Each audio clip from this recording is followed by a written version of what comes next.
You ever pull off something so sneaky, so outrageously clever that your enemies just stand there like, wait, what just happened? Well, imagine doing that to an empire. Yeah, this is the story of rebels, prisoners, and outlaws who pulled off the greatest escapes in history and made emperors look like confused toddlers chasing a balloon. Empires love control. They build walls, hire guards, guides, invent torture devices, and still, somehow, history is packed with rebels who slip through the cracks like a greased-up ferret in a suit of armor. So how did they do it? Let's dive into 3 insane, real-life escapes that will make you want to stand up and slow clap for the sheer audacity. Okay, this first one's not your typical prison break because Arminius wasn't locked in a cell. He was trapped in loyalty. Rome raised him, trained him, gave him citizenship. He was the empire's golden boy. But behind that shiny Roman armor was a Germanic warrior just waiting to snap. In 9 AD, Arminius pulled off the escape of the century, not from a jail but from Rome's entire grasp. He fed his superior, General Varus, false intel, led 20,000 Roman soldiers into the swampy hell of Teutoburg Forest, and bam. Ambushed, slaughtered, gone.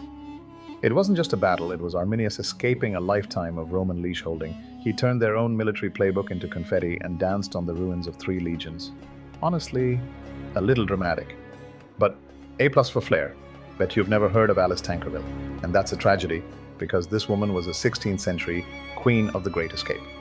Alice was locked in the Tower of London for counterfeiting coins. And back then, that meant one thing: execution.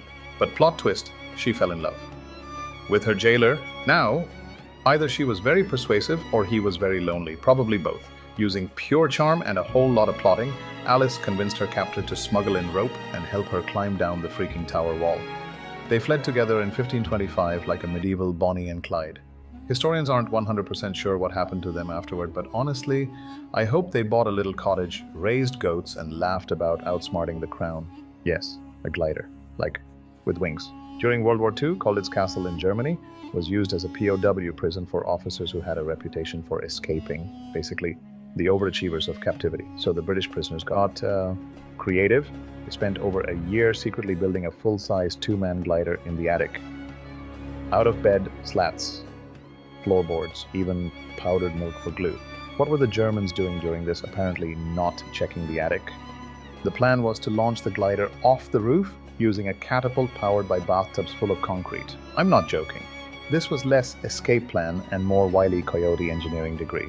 Now, spoiler, they never got to launch it. The war ended before they could try, but they could have pulled it off, and engineers later confirmed it would have flown. Honestly, points for creativity, nerve, and just pure British audacity. What do these stories have in common? Every escape was more than just fleeing a place, it was about flipping the script. Outsmarting power, outwitting empires, and reminding history that sometimes brains beat brute force. These rebels didn't just run, they rewrote their endings. So, what's your favorite great escape in history? Know any rebels who made empires look dumb? Drop it in the comments. I read them all. And hey, if you loved this wild ride through rebellion, betrayal, and aerial prison engineering, give that like button a little slap and hit subscribe for more funny, fast-paced, emotionally intense history storytelling. You bring the curiosity, I'll bring the chaos. See you in the next one.